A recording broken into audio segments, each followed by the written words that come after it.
Hi, and welcome to Code Red, Migrating Under Pressure, a discussion as to why and how people migrate to Dragonfly from Redis and things like Valkey.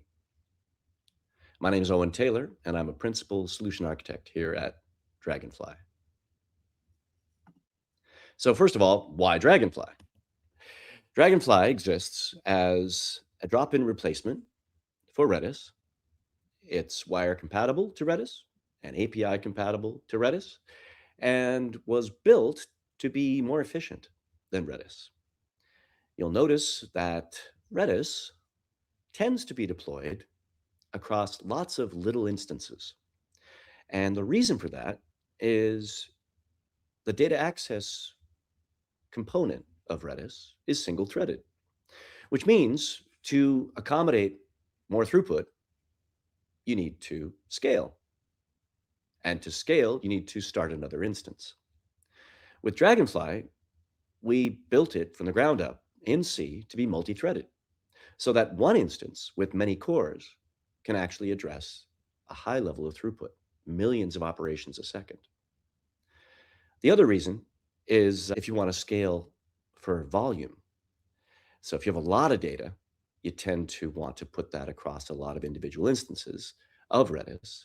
And again, that's because you're addressing a subset of that volume in each instance. And so as you scale, you're not sure which keys are going to be the hot ones. And how do you anticipate that? It's a tricky question. So, what tends to happen is you over provision every single one of those instances just in case one of them ends up with some slots assigned to it that have some keys in there that get real busy. Because if you overload the one CPU thread with too many requests, everybody has to block and wait. And that's not good.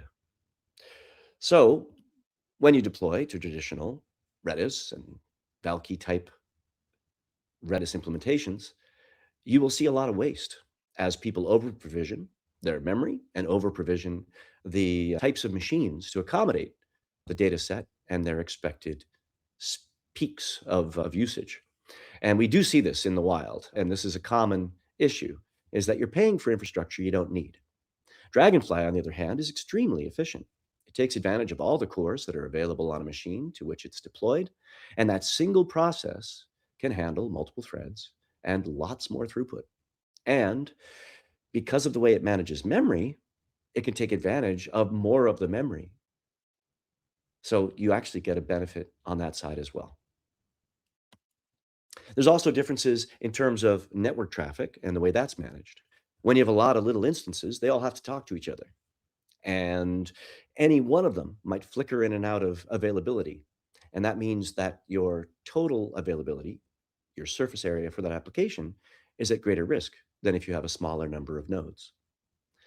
The other side of it is if you're in the cloud, big beefy nodes end up being the bullies and getting prioritized network traffic.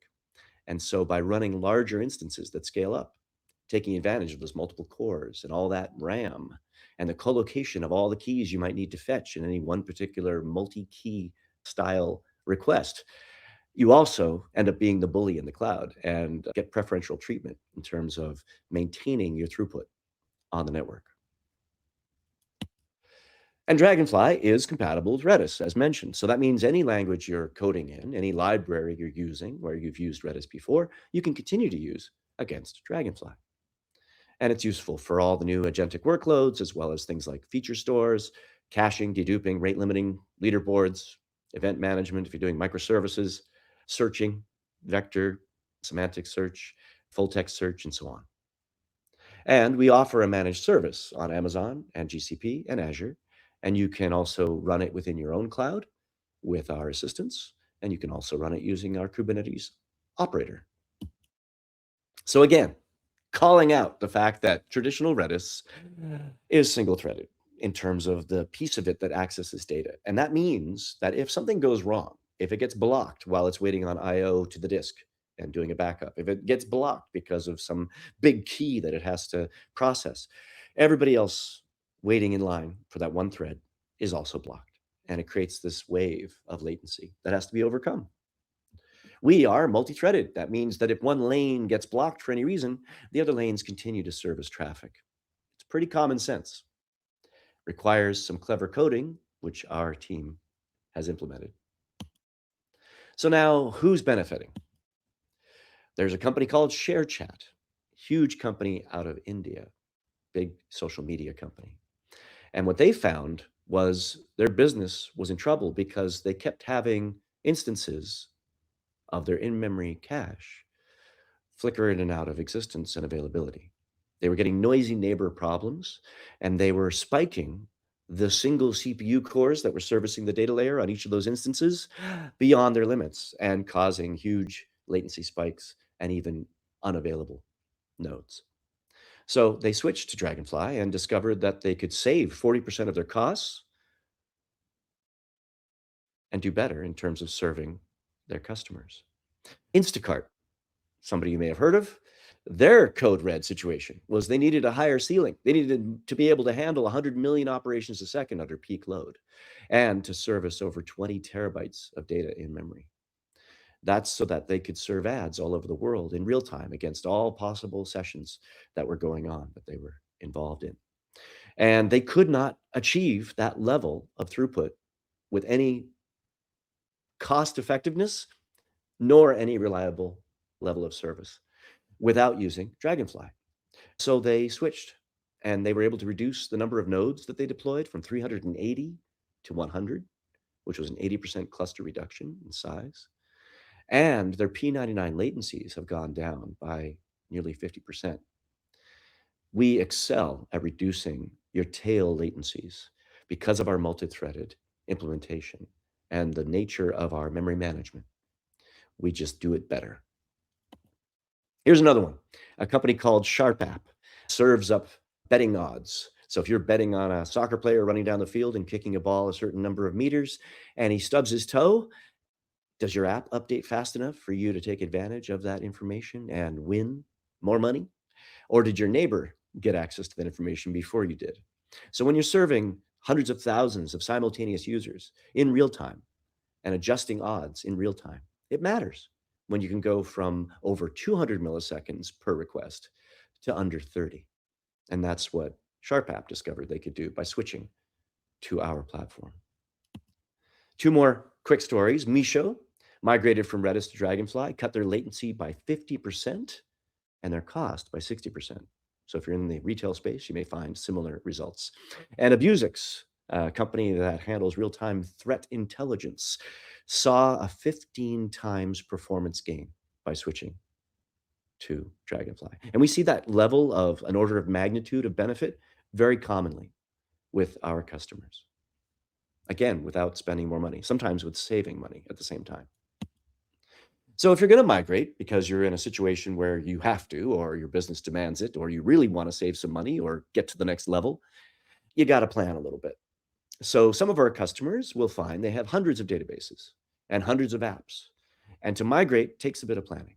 First thing you want to do is classify those apps and the related instances that are serving up your in-memory data.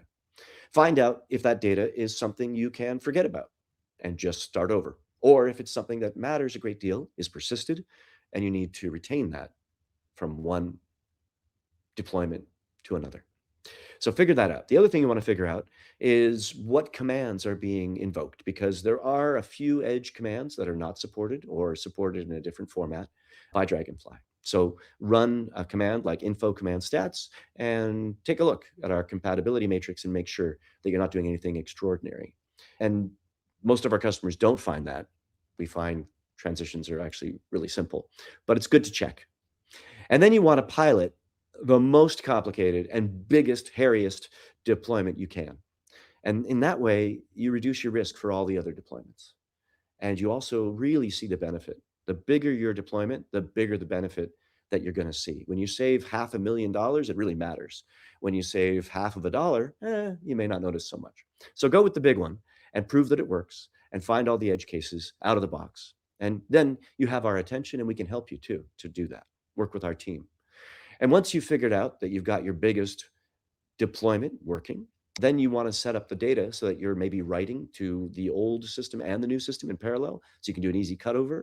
Or you may want to do one of these methods of replication that require copy pasting, right? Where you save a file and then copy that file over and restore it to the new instance. There's a bunch of modes there we're going to talk about. And then once it's up and running, you want to instrument it and make sure that you're getting good visibility into the behavior of that new deployment. And we have a bunch of metrics that we expose that are available as part of our managed service and our control plane, which you can easily use to measure the effectiveness of that new deployment. And once everything's happy and you're feeling good about it, cut over and celebrate the fact that you've got a better implementation of your cache. Now, I do want to be honest and tell you there's a few things that will not work out of the box. If you're using one of the latest versions of Redis or Valkey, you may find some of the commands don't translate identically. Some of that is due to the interior architecture of a multi-threaded implementation like Dragonfly versus Redis or Valkey.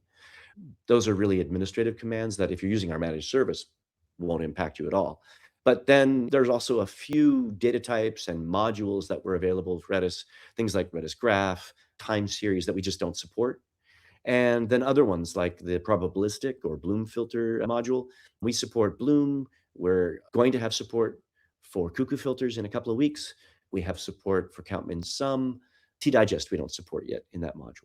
We do support Redis JSON. We do support search and streams and pub/sub and all the core data structures like hash and list and set and sorted sets and all those. And of course, strings. But anyway, we do have a matrix that's published, and I have a script I can share with you if you want to compare the commands that are being executed against your existing cache with the ones that are supported when you choose Dragonfly. So you want to do that. And then you want to think about, how do I get my data from one place to another? And do I even need to? So in the wild, our customers employ several techniques. The first one is zero data transfer. And that's great. And that's actually the predominant methodology because many caches are ephemeral and they don't need to last beyond the current moment. They get rehydrated immediately once the next session starts or the next application connects. So then that's the easy one. The other ways are to perhaps export, do a BG save and a restore, or do a replica of, and get that RDB snapshot and some key sync behaviors.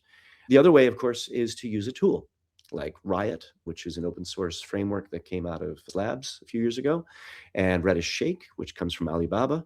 And there's also an RDB CLI tool that is part of the open source framework or landscape that you can use. So the first, again, is the simplest, zero data transfer. All you got to do, start up Dragonfly, make sure it's big enough to host your data, and then connect your application, and away you go. The second way, of course, is to export that RDB file, as I mentioned. So if you can stomach significant pauses, in other words, time to write it to a file and then read it back from that file, great. And this could be a matter of a minute in terms of the human side. If you automate it and it's not too big a file, it could take less than that. If it's a very big file, then obviously it's about IO speeds and the ability to, first of all, export the data and store that as a BG save effort. And then secondly, you may need to move it to a new location, and that might take time. This is great for point-in-time recovery. You can guarantee the data that's in that file is solid. It's also an opportunity to augment the data or do some mutation to it if necessary. So the simplest way is to simply do a BG save command using Redis CLI. That creates a dump RDB, and then you can start Dragonfly pointing at that RDB file as its source and validate that it works. And once you've got the data you need, redirect your app traffic. And so that looks like this. You do BG save off your source, that creates the file, and then you restore and create a new instance of Dragonfly from that file. Now, there are some compatibility issues. If you're using a version of Redis beyond version 7.4, you may find that there's certain binary encodings that just don't load easily, and that can actually halt that process of restoring from an RDB file, which is why we have some other methodologies for doing data migration. So there you go. You can see here there's an unsupported module, top K type. So this Redis instance has a top K key or more than one maybe, and that just halts the whole process, and that's not so good. And this is an issue that's been filed. We have an open source project. You can file issues there. And we may address this in the near future, and then you won't have this particular issue. But as Redis advances and creates new data types, there may be a chance that this sort of migration will run into a problem like this. So we want to look at other methodologies. There's a tool called Redis Shake that comes from Alibaba, and that's open source. And it allows you to do the p-sync, which is a continuous replication. To do that, though, you have to have enabled on your source the ability to have a replica connect to that source. And so certain cloud vendors may make that easier than others if you're coming from a cloud environment. So just make sure that's set up correctly. In addition, there may be challenges again with binary encodings of some of the keys and the replication that happens. Because when you first connect, it may actually try to do a bulk load, which is actually equivalent to doing an RDB file load. Redis Shake can also talk directly to a file, does exactly what we just looked at, and it can also scan for keys, which can overcome some of the challenges around binary encodings, because when you scan, you can actually selectively scan, and that can come in quite handy. To effectively use Redis Shake, you create a configuration file using the TOML format, and that allows you to dictate its behavior. And then what you get is a similar pattern to what you'd expect. The application is writing to one location to begin with, and then you sync that using Redis Shake to some target, and the data gets migrated. And so that sync can come in multiple formats. It can come as that p-sync, which is essentially equivalent to acting as a replica of, or you can do the scan, which can be selective. And here's a sample TOML file showing you how you can scan from a target and write to another target. Notice you can affect the count of each scan. So the bigger that number, the bulkier the scan is, which will speed up your process to a limit, but it may also impact CPU and performance on the source if you're not careful. So you got to test that out and make sure that it works well if you're running against a production system. There's more things you can tune in this file, things like filtering and so on, which can help you to achieve success. Now, Riot is an active, rather non-active open source project. Redis has since replaced it with something called Riot X, and they changed the license, so that's not equivalently open. But this old version still works, and you'll notice that it can connect to a target Redis instance or Valkey instance, and then target some other instance and pass the data from one to the other. However, it will still be challenged by certain binary formats if you're using things like, for instance, top K. And the flow here with Riot is you read from one source and you write to another, and Riot acts as a pipe between the two and can do things intelligently. For instance, Riot can actually write to an RDBMS or read from an RDBMS. So it can do other things beyond even just using Redis to Redis or Valkey to Valkey or Valkey to Dragonfly or Redis to Dragonfly. It can also do Postgres as part of that. So it's kind of cool. There's another tool called librdb, another open source. This is a library that's quite cool. And when you compile it, you get this rdb-cli, which allows you to read from RDB files and process those files, and then expose the processed result to a target. And so here we're exposing it as the Redis protocol, the standard Redis protocol, which we are compatible with. And you're piping that to Redis CLI so that it can pipe it to a target destination. So in this case, I'm doing this all locally, which isn't a bad idea. If you do it locally, you can test it out without a lot of cost and pain. And if you find that you're running into things like that red bad data format, again, the top key, troublesome key, then you can figure out a way to adjust for that. And what's nice about this RDB CLI and the way that this path works, piping it to Redis CLI, is it doesn't fail the entire replication if it hits a bad key. It just tells you about it and allows you to continue so that the rest of the keys can be replicated.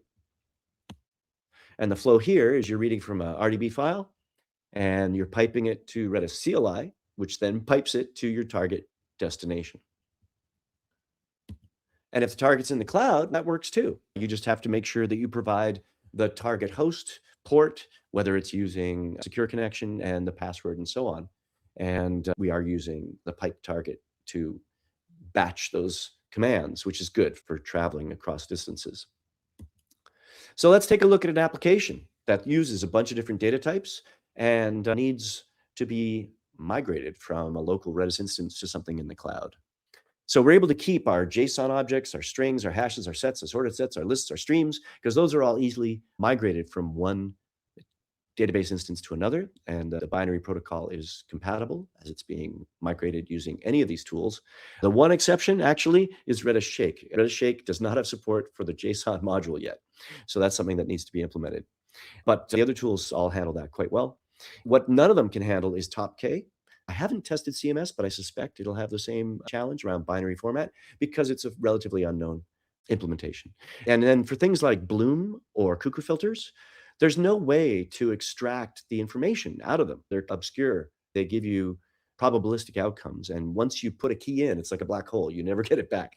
What you do get instead as a probabilistic recommendation, whether or not you've seen that key before. So anyway, those don't migrate over. So you'd have to just restart with empty keys for those. With things like TopK, though, you can actually convert those, and that's what I'm going to do. So let's take a look at this application. This application needs to start running. So let's do that. It's running against localhost port 10,000, which is my local Redis instance. I'm kicking that off. It uses a local LLM as well, and it's going to load that. And then it's going to expose a web app that offers up a chatbot to multiple sessions and users and keeps track of their style, their preferences, their facts, everything that they care about.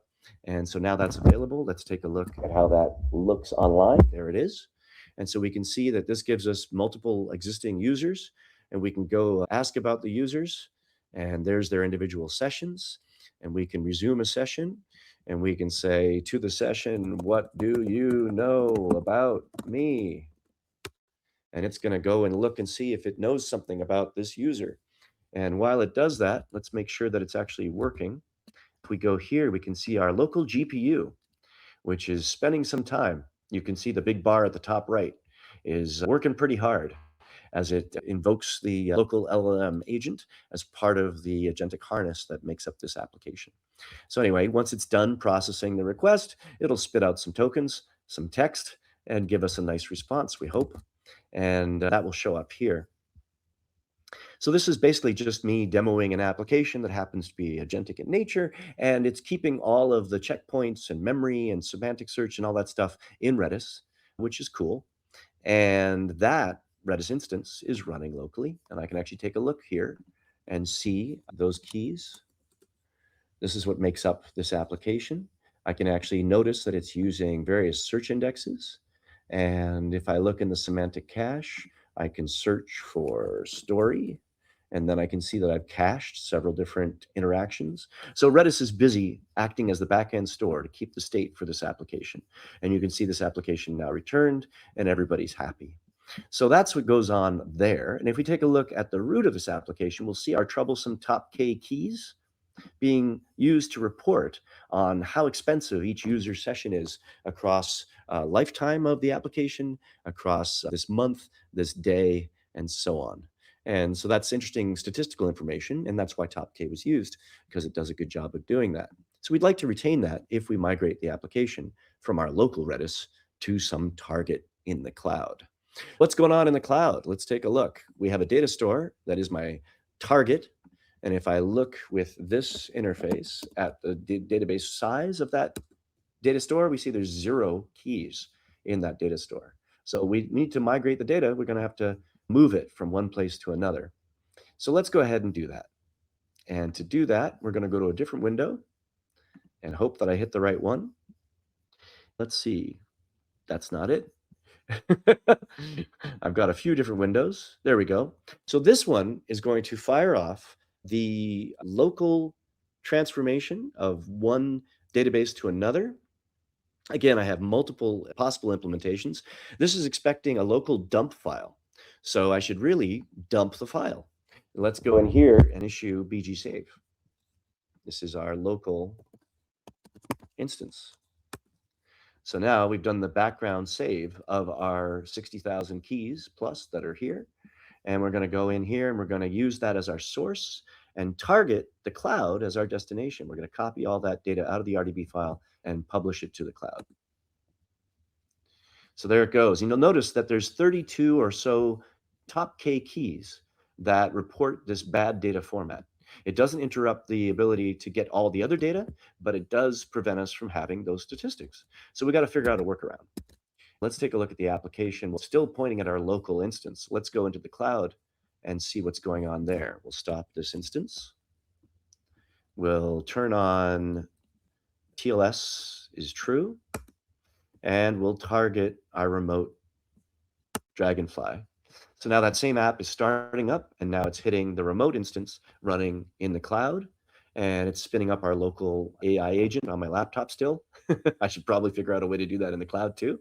And now it's gonna connect to Dragonfly in the cloud, and we're ready to go. So we refresh this page. Even though I'm talking locally to the web app, which is running in my local laptop, I'm now talking to the Dragonfly instance in the cloud. You'll see I still have all my sessions. There's my story child. There's her recent session with her questions that were asked. And those are the same questions. But if we go look at the top K statistics, we've got blank because those top K keys were not transferred. So let's figure out a way to do that. And so we have a handy dandy solution here that I wrote in my little notebook. And we're going to connect to our local Redis instance so we can convert the top K keys to sorted sets, because it turns out you can extract the data from the top K keys and store them as sorted sets, and then those are easily replicated. Let's go ahead and connect. And that's local host 10,000. So that's good. And we'll go ahead and just make sure we got that working. So our DB size is 67,000 keys. So that's definitely where we want to be. Now we're going to convert top K keys into sorted set keys. And this is a little bit of Lua that gets executed. And it turned those 32 top K statistical keys into sorted sets. So now if we do the RDB export, we'll get those additional keys. So let's do another BG save. And then let's go back to the place where we replicated our data. And we will replicate it again, back up into the cloud. And as you can see, it's hitting a lot of errors because a lot of keys already exist. So that's interesting. Shouldn't be a problem because we haven't really changed a lot of the state. If we wanted to, we could flush that database before we tried to replicate, but I think we're okay. Let's go take a look and see. We're still connected to that instance in the cloud. So let's see what happens if we hit the root. There's the root. We're in the cloud. There's Wilma. Oh, who did we talk to? Story Child. There's Story Child. There's her requests. Oh yes, the top K keys. Did we get them? No, we still don't have them. You know why? Because we need to convert the sorted sets to top K keys. So let's go up here. Let's change our connection for this script here from the local one to the remote one.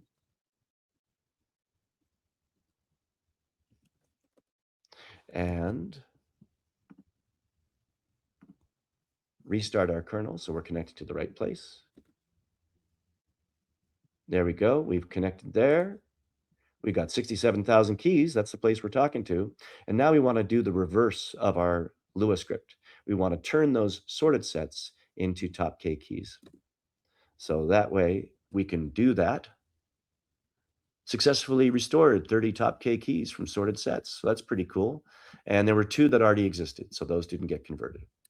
So let's take a look and see whether or not we now have the statistics we expect. And we do. So that's pretty cool. It looks like 2 of those keys didn't get converted. So it looks like we probably would have been better to flush the database before doing this. So we can do that one more time just to be pedantic. So let's go here. Let's actually use this command. Flush DB. Let's go ahead and copy our RDB file up into the cloud. It doesn't like the top K keys, but that's okay. We know what to do about that. We're now going to go back to here. We're already connected. We can just run the same script again. And now we got 32 top K keys. So now when we go back to our application, which is still connected to that instance, we need to refresh the application because it needs to reset because there's no search engine. The index needs to be created by the application. So I got to reconnect the application after flushing the database. And once this application connects, it's going to create the index, which will index all the JSON and hash keys, allowing this application to do its full work. And so that's just taking a moment while it indexes and connects and gets the AI agent going. And yes, we got lucky. Okay, so there's a little application hiccup there. But now if we hit this endpoint, there's all our sessions And if we go here, we got all our top K keys. So that's a successful migration. Took a couple of hops, but we got there. So yeah, there's some complications sometimes. Now, most of your applications don't use top K. Most of your applications are going to be simple migrations where all the data just moves over. And actually, many of them won't require any migration at all. Do pay attention though, if you're migrating subsets, that you can do that using Redis Shake by filtering. And that could also come in handy if you're doing huge data sets. You could filter by prefix on your keys or maybe dump subsets of your keys and only move subsets of the data at one time. So when you're doing this type of migration using Redis Shake, you can actually specify a prefix. And here we're filtering out top K as well as checkpoint and checkpoint right. You could have any other prefix for key names that you'd like, and that will help you reduce the amount of data that gets migrated at a time, as well as overcome things like binary incompatibilities that we just struggled with. So if your application doesn't require those keys to be copied, you can just recreate them or rehydrate them. You can actually filter them out as part of the migration path when using Redis Shake, which is one of the tools that we've discussed today. I showed you how I could emulate the data or reconstruct it, rehydrate it by using my Lua script. And if you want a copy of that, let me know. And if you're doing clustered migrations, the only thing you have to worry about is that don't disturb the topology on either end during a migration, which shouldn't be a problem because these migrations, even when you got a little bit of a hiccup like I did, only took a few minutes. So it's very unlikely your topology is going to change. But be aware of that because the slot assignment is going to be fixed if you're using one of these tools and you're talking between two different clusters. Everything else is pretty much a no-brainer or a red herring, things that just won't happen, like moving from a non-clustered Redis instance to a clustered Dragonfly instance would be very rare because Dragonfly naturally vertically scales, whereas Redis doesn't. So you'd probably see the reverse. And if it's the reverse, there's no challenge because we handle the slot assignment dynamically very well as you collapse from a cluster into Dragonfly. We can actually simulate cluster mode on a single instance so that there's no incompatibility there. And if you're moving a huge data set, the easiest thing to do, of course, is move the RDB file ahead of time. So you could actually go up into AWS and move your RDB file into an S3 bucket and then load it from there. And that would help you to handle a really large migration instead of trying to stream it from your laptop like I did.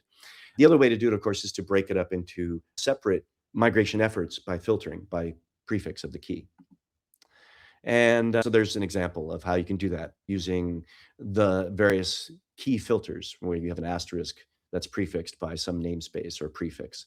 This is also useful if you want to restrict security access to certain data, because you could actually assign ACLs to prefixes, a standard pattern, and then you could also ensure that those same ACLs are adhered to when you choose to replicate the data by simply filtering out those keys. Again, those are things you do with the tool called Redis Shake, which is capable of handling these kinds of extra filters.